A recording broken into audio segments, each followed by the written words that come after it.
Hi, I'm Kevin, And I'm Amanda. and we are serving up All that jam.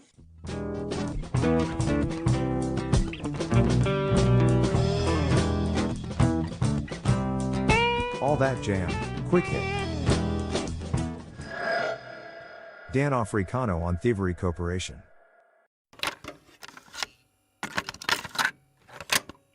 Dan, thanks so much for joining us. I know you've got a lot going on, so why don't we just start with asking you what's going on for you these days? What's front and center? And then maybe we can dig into that just a little bit. Yeah, sure. Let's see. Front and center, I would say. I mean, it's so hard to say. There's too many things happening all at once. I've been touring with Thievery Corporation for the past couple of years. Last year was quite busy. This year's not as busy, although the travel kind of makes it seem like it is.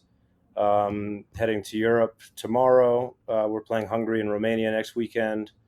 Um, and then back for a week, and then out to DC for a couple shows.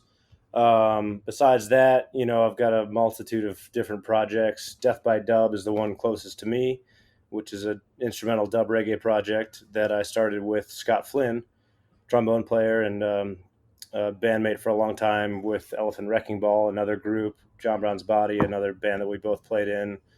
And then there's like this house jazz project called Photon with Neil Evans and Jimmy Dunstan, and then just a smattering of random projects that I get called for and love to participate in.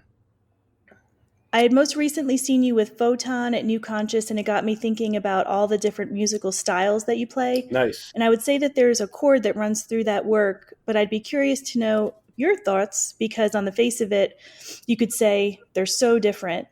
What do you think about them when you put all of that in line? And do those projects offer you something unique, or is there more of a common thread between them for you? I'd say there's both. I don't think I would be involved with so many projects if they were all the same thing. Part of the draw is kind of being able to scratch multiple itches.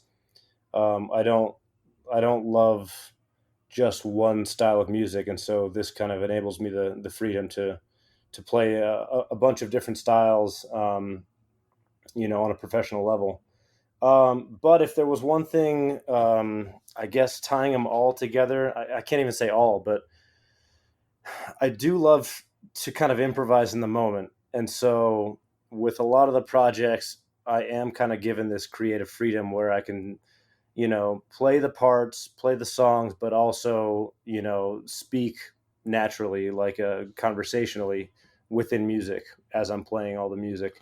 And the big exception to that rule would be with Thievery, because that's a band where the music does the heavy lifting, and you show up and you play the song, and it's a big tapestry, and if everyone shows up and kind of like represents their region, then the whole thing is really powerful. And if you were to veer off track from that, it's really kind of taken away from the music. So, how long have you been with Thievery, and what's your history there? How'd you get embedded in all that? Jeff Frank is a good friend of mine. He lives now up in the mountains, but he used to live in Denver. He's the drummer and the musical director of the group. And it was December. No, I think I got a text message like in October of 2021. And it basically was a photo of their tour limit and said, which ones of these can you do? So I asked him for a phone call and, to explain himself a little bit more. But I started in December 21 and went out on a three week tour and, learned this stuff inside and out, and showed up, and within two shows I was in. I was like, I showed up, knew everything really well, and everything just felt really natural from my perspective, and also from the band. It just kind of fit really well because of my reggae background, and just like strong kind of sense of foundational bass playing. So it all kind of fit really well. One of the things that we talk about a lot on the show, because of course the word jam is in the name, is this concept of jam bands, and that is so amorphous. Right. I think Thievery and the other bands you're a part of are a really interesting take on this, and I wouldn't necessarily put them in that category, but they do get that jam band adjacent feeling sometimes, depending on the festival. Jam adjacent, right? Yeah, jam band adjacent. How do you feel about that and just that terminology itself? I wouldn't imagine that you would consider the projects you're involved in to be jam bands, but I'm curious, how would you position that, if at all? Well, there's a couple things to be said. Thievery really has nothing to do with the jam genre, um, but that doesn't mean that it doesn't fit in a jam, festival lineup. Um, Musically speaking, it's kind of nowhere near it, but I don't know. Jam band fans are great. They're super passionate. You don't really have like any other genre where there's going to be like a crew of people that are going to go to multiple shows in a row and travel to different cities to go see different shows, because the shows are all different. And I think there's something really special about that, something to be said about it.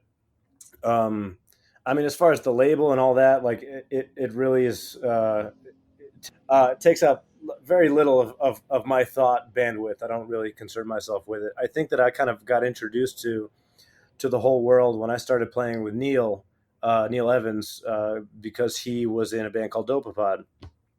We started playing before that band existed, but then he became a part of it, and I think as a consequence, everything just kind of started getting labeled, featuring members of, and it's kind of chased me and all of my contemporaries ever since. But I'd be lying if I said that I, kind of like used that for any sort of benefit on billing. It's usually something I just leave up to promoters or marketing people. Like, if you want to use it, like, go ahead. It's not really something that I feel is important. And it's not really something that I think about per se. If you are enjoying All That Jam, please like and subscribe to our social media channels at All That Jam Pod on Twitter, Instagram, and Facebook, or visit our website, allthatjampod.com. Make sure to sign up for our email list and tune in every week for new episodes. Also, look for full interviews on our YouTube channel. And remember, stay beautiful, but don't stay underground too long.